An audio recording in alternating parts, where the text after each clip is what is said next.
Hi, I'm Jackie, trans girl, physicist, kind of new to YouTube. But I was recently watching a video by a channel called Professor Dave Explains about trans people.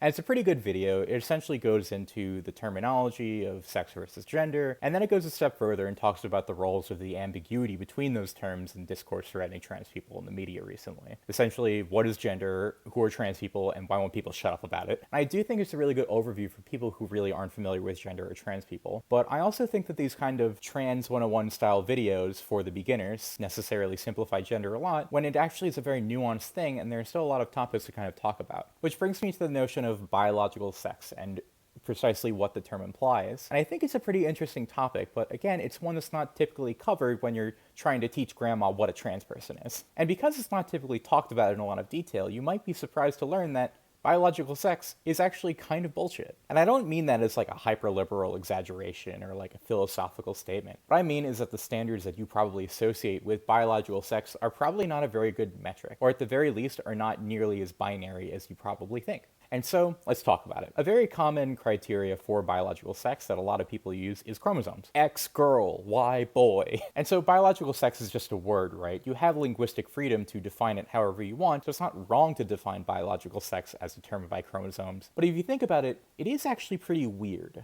First of all, it's very nonspecific, like actually incredibly nonspecific. If you want to refer to somebody's chromosomes, why not call that, for example, chromosomal sex, or just their chromosomes? And I know that seems like a nitpick, but I don't think it's much of a stretch to say that you might assume that biological sex would be associated with your, biology, your body. And I also think it's not a stretch to say that most people don't consider their chromosomes as indicative of their body. And so the other thing is, it's not a very useful definition now, is it? It doesn't really have any societal purpose because we don't know each other's chromosomes. And it doesn't really even have any personal purpose. The only time it would really be relevant for you or me is if you're going to like a geneticist. I bet you don't even know what your chromosomes are. I don't know what my chromosomes are, technically. Nobody has ever checked. And I'm a trans woman. I imagine that the reason people use chromosomes as a metric for biological sex is because there's two of them. Woman X, man Y. But even that's not perfect. People are born with chromosomal abnormalities. And even if there were no chromosomal abnormalities, there would be no way for us to know that because people don't check their chromosome. So even if it is a somewhat binary description, it's a completely meaningless one as well. Okay, so another common way people describe biological sex is by anatomy, right? Your primary sex characteristics, penis or vagina, that kind of thing. Which I think is slightly better because your genitals are a distinctive part of your body.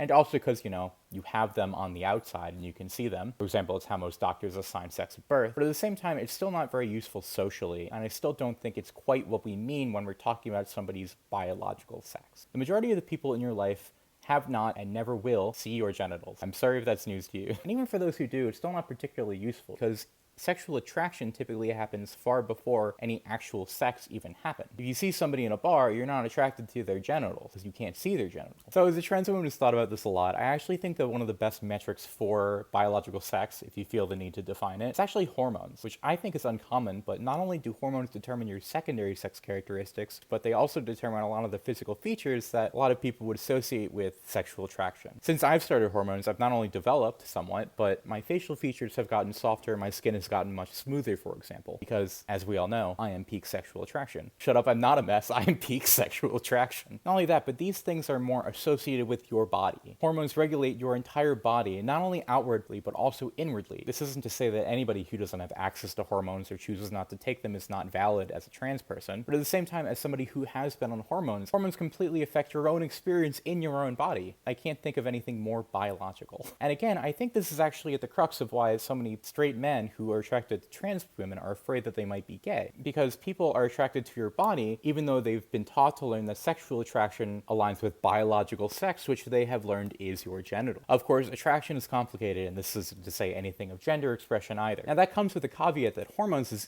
even less easy to divide into 1 and 2 than any of the other metrics.